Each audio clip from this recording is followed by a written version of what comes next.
ليه ممكن يكون في ألم أو حرقان في المنطقة اللي بره من الصابع الكبير، وليه الشوزات دلوقتي بقت من أكتر الحاجات المضرة لصحتك العامة ومفاصلك وشكل رجلك. كل ده هنعرفه النهارده، فما تنساش تعمل لايك وسبسكرايب، ويلا بينا نبدأ.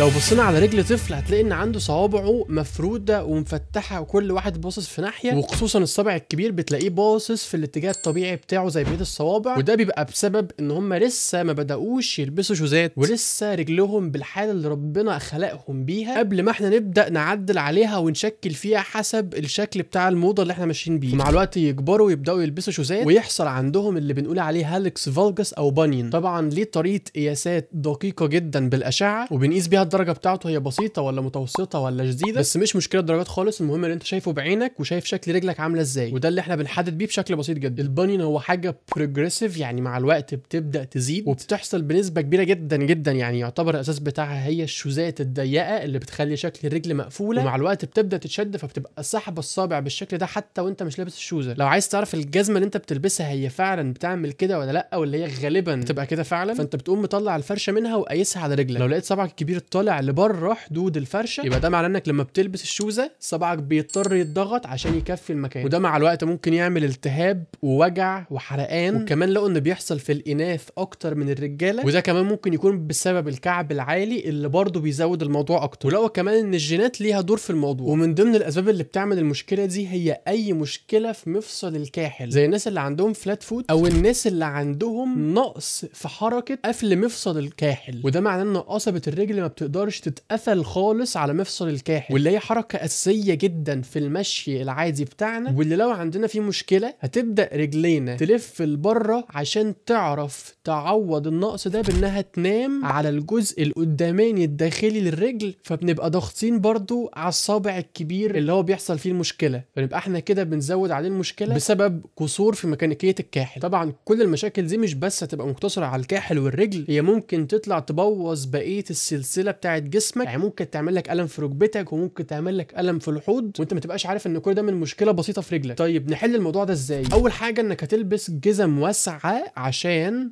صبعك ما يبقاش مضغوط لجوه، واللي هو سبب المشكله اصلا، وده مش هيعالج المشكله بس هيمنع حدوثها او هيمنع انها تتطور. وكمان بنفس منطق الجزم انها تكون واسعه مش ضيقه، برضو الشرابات دلوقتي بقت ضيقه جدا، فممكن كمان لو تعرف تلبس الشرابات اللي هي بتبقى ليها صوابع منفصله بحيث انها تخلي الصوابع مفروده ومش مضغوطه. ممكن كمان لو الموضوع اكبر من كده نبدا نجيب الفواصل السيليكون اللي بتفصل الصوابع عن بعضها، فبتبدا تحط الصوابع في الشكل بتاعها، مع الوقت بتتاقلم على كده، فيبقى الجزمه صح والشراب صح وكمان حاطط السيليكون، بيبقى كده 100 100. ممكن كمان لو فيها الم او حرقان نحاول نحط حاجه سخنه على رجلنا ونبدا نعمل مساج بالراحه عشان نزود بيها الدوره الدمويه ونقلل الالم شويه. التمرين بقى اللي نقدر نعملها عشان نصلح بيها فعلا المشكله، اول حاجه وان احنا عايزين نزود حركه الكاحل زي ما قلنا، وهي انك هتقف في الوضع ده وتحاول تقفل او توطي برجلك عشان نزود الرينج ده، بس اهم حاجه ما تكونش رجلك لفه لبره، وهنبدا نثبت في الوضع ده 30 ثانيه ونكرره 3 مرات. التمرين الثاني وعشان نقوي العضلات الداخليه بتاعه الرجل هنجيب فوطه نحطها على الارض ونقوم حاطين عليها رجلنا وصوابعنا، ونحاول نسحب الفوطه برجلنا بان احنا نقفل صوابعنا ونفتحها لغايه ما نقربها خالص. هنعمل التمرين ده 10 عدات 3 مرات. اخر تمرين وده تمرين تقويه للعضله اللي على القصبه من قدام، وده بيبقى عباره عن ان احنا بنبقى قاعدين ونحاول نسحب صوابعنا ناحيتنا، ممكن كمان نتطور ونبدا نعمله واحنا واقفين برضو، نسحب صوابعنا ناحيتنا بيبقى واقفين على كعبنا بس، برضو هنعمله 10 عدات في 3 مرات. طبعا كل اللي احنا بنتكلم عليه ده لو الحاله هاديه او في الاول او حتى متوسطه، انما لو هي حاده والمشكله فعلا كبيره هنضطر طبعا ساعتها نلجا للطرق الجراحيه. اخر حاجه ان في ناس ممكن يكون عندهم المشكله دي وفعلا صباعهم مقفول لجوه بس ما عندهمش الم وما عندهمش مشاكل وما عندهمش حاجه في الحركه، فدول خلاص الحمد لله مش محتاجين يشغلوا دماغهم بحاجه.